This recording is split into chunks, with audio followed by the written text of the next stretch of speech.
Un cordial saludo. Mi nombre es Jonathan Daniel López Martínez y pertenezco al subgrupo número 5 del grupo número 6 de Derecho Ambiental. En esta oportunidad vamos a hablar acerca de dos problemas ambientales, ya que vivimos en un entorno lleno de estímulos que muchas veces pasan desapercibidos, pero que afectan profundamente a nuestra calidad de vida. En El Salvador, el crecimiento acelerado de nuestras ciudades ha traído consigo problemas ambientales graves. El primero de ellos es la contaminación sónica. El segundo es la contaminación visual. Estos no son solo temas estéticos o ruidos molestos, sino que son agresores reales que dañan nuestra salud tanto física como mental.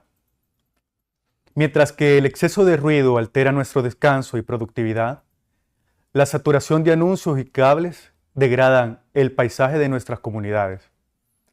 En los próximos minutos analizaremos cómo las leyes salvadoreñas intentan regular estos problemas desde lo que dice nuestra Constitución hasta los casos reales que han llegado a nuestros tribunales. Para poder profundizar en este análisis, es fundamental definir con claridad qué entendemos por estos conceptos. Empecemos por lo básico, que es legalmente la contaminación sónica. Según nuestra ley de medio ambiente, son todos esos sonidos que por su volumen o frecuencia dañan la salud o la calidad de vida de la gente. Técnicamente, hay que diferenciar el sonido del ruido. El ruido es cualquier sonido que no queremos escuchar, que nos molesta o que puede ser peligroso incluso para nuestra salud. En el país, nuestra principal fuente de ruido son el tráfico vehicular, que causa el 80% del ruido en nuestras ciudades. Las fábricas y los comercios que usan parlantes potentes para ofrecer sus productos también son otros. Por otro lado, la contaminación visual ocurre cuando hay tantos elementos en el paisaje que nuestra vista se satura. Y probablemente lo hemos visto más de una vez. La estética del lugar se pierde completamente. Sus causas principales en El Salvador son el desorden al colocar vallas publicitarias, las pantallas digitales brillantes y el exceso de cables que se pueden notar en los postes. Esto no solo se ve mal, también causa fatiga visual, estrés y ansiedad a quienes pasan por esas zonas todos los días. Ahora bien, toda esta regulación no nace de la nada. Tiene un marco normativo que la regula, un fundamento sólido en nuestra Constitución, el cual es la base de todo este control regulado en la Constitución. El artículo número 1 nos dice que el Estado debe trabajar en el bienestar de la persona y eso incluye proteger su salud. El artículo 65 también establece que la salud es un bien público al que todos debemos cuidar. Asimismo, el artículo 117 obliga al Estado a proteger el medio ambiente para que el desarrollo sea sostenible. El artículo 204 otorga la autonomía a los municipios para permitirles dictar sus propias ordenanzas y de esta manera regular los ruidos y la publicidad en los territorios. Ahora bien, partiendo de estos principios constitucionales, existen leyes específicas dentro de nuestro país que regulan esta situación.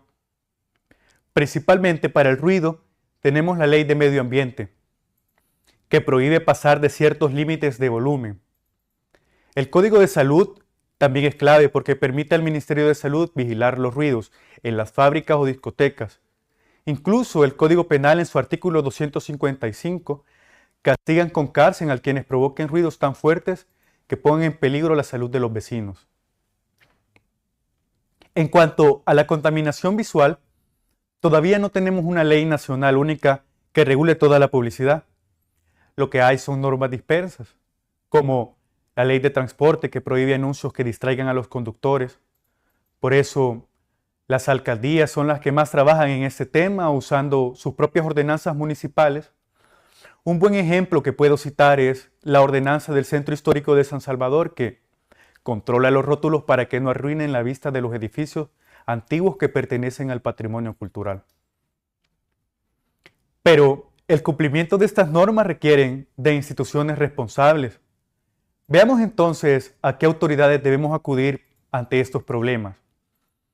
Por ejemplo, para el ruido, los responsables son el Ministerio de Medio Ambiente, el Ministerio de Salud, el BMT para el caso de los carros y por supuesto las alcaldías. Para la contaminación visual, el Ministerio de Obras Públicas tiene mucho peso, especialmente en las carreteras, donde en algunos años llevaban más de 200 procesos contra vallas ilegales. También instituciones como Lopans ayudan a decidir dónde se pueden poner anuncios en zonas urbanas. Es importante destacar que este compromiso con el bienestar ambiental no solo es local, sino que también responde a convenios internacionales. El derecho internacional está implícito dentro de nuestra norma, entonces en El Salvador también sigue ciertas reglas internacionales, los cuales son la Convención Americana sobre los Derechos Humanos, que establece que todos tenemos derecho a que se respete nuestra integridad física y mental, lo que sirve para exigir al Estado control en el ruido excesivo. También es muy importante el Convenio 148 de la OIT, ratificado en el año 2022, que protege a los trabajadores para que no pierdan el oído por el ruido de las máquinas que usan sus empleados. Esto garantizando el bienestar de las personas como un derecho fundamental de ellas. Más allá de los tratados, en el día a día, la prevención se gestiona a través de un sistema de permisos y autorizaciones. Algo importante es que las leyes no dan permiso para continuar contaminando. Esto es muy importante de recalcar. Lo que hacen las ordenanzas es crear reglas para que estas actividades, como conciertos o bares, funcionen sin molestar a los demás y sin generar problemas. En San Salvador, por ejemplo, si alguien quiere usar parlantes en la calle para vender o para un evento, debe solicitar un permiso a la alcaldía y respetar los horarios y zonas de silencio. Lo mismo pasa con las vallas grandes. Necesitan un permiso técnico para asegurar que no se van a caer o que no van a causar accidentes o alguna distracción a los conductores. Sin embargo, cuando estas reglas se ignoran, no se cumplen o pasan desapercibidas, entramos en el terreno de los límites legales y las sanciones correspondientes. En San Salvador los límites son claros. En casas y hospitales, el máximo es 55 decibelios de día y 45 decibelios de noche. En zonas comerciales está permitido hasta 75 decibelios de día y 70 decibelios de noche. Si alguien rompe esta regla, la primera vez recibe una multa, pero si cae en reincidencia y lo sigue haciendo, la consecuencia más grande es que pueden cerrar su negocio y quitarle la licencia. En el tráfico, gracias a una reforma de diciembre del año 2024, las multas subieron. Ahora, por poner las famosas bazucas o luces ilegales que causan contaminación visual auditiva, puede costar en los vehículos hasta una multa de $150. Y en los casos más graves, como mencionaba anteriormente, el Código Penal permite sentencias de hasta 4 a 8 años de prisión por daño ambiental grave, en otras sanciones que se detallan en el marco vigente. Para entender cómo se aplican estas reglas en la vida real, analicemos un par de casos emblemáticos en nuestro sistema judicial para entrar en contexto. Veamos dos ejemplos reales. El primero es sobre un ruido. En el año 2019, el Juzgado Ambiental de Santa Tecla actuó contra una iglesia que hacía vigilias con mucho ruido los días sábados. Los técnicos se encargaron de medir y encontraron que tenía más de 70 decibelios de noche, cuando lo permitido eran 45. El juez les ordenó bajar el volumen inmediatamente, registrarse legalmente y mandó el caso a la fiscalía para investigar el daño a los vecinos. El segundo caso es sobre una contaminación visual de un ciudadano que denunció una valla publicitaria en el departamento de la Unión, porque era peligrosa y tapaba la calle. Como el ministro de Obras Públicas no le respondió por más de un año, la Sala de lo Constitucional tuvo que intervenir. La Sala, en un fallo, estableció que se violó el derecho de petición del ciudadano y obligó a dar al ministro una respuesta técnica sobre el peligro ambiental que esta valla ocasionaba. A pesar de contar con estos precedentes y herramientas legales como lo hemos estado viendo, todavía enfrentamos retos significativos en la práctica. A pesar de que las leyes están vigentes, el problema sigue vivo. El ruido de los carros sigue siendo el gran contaminante y muchos negocios nocturnos ignoran completamente los horarios establecidos. Además, muchas alcaldías pequeñas no tienen los aparatos o herramientas necesarias para poder medir el ruido o el personal adecuado o el personal suficiente para vigilar los anuncios. Esto crea una gran desigualdad donde en unos lugares se respeta la ley y en otros el desorden visual y el sonido es la norma. En conclusión, controlar la contaminación sónica y visual es vital para nuestra salud pública. Como hemos visto, las herramientas legales existen, pero hace falta más voluntad institucional y conciencia ciudadana para poder aplicarlas y cumplirlas. Respetar los límites de ruido y el orden visual no es solo cumplir una norma, es aprender a convivir en espacios más sanos para todos. A continuación, vamos a llevar a cabo una entrevista, siempre relacionada con el tema. Un saludo, Juan. Gracias por acompañarnos. Para iniciar, ¿podrías explicarnos qué es la contaminación sónica? Un saludo, un gusto estar en este lugar.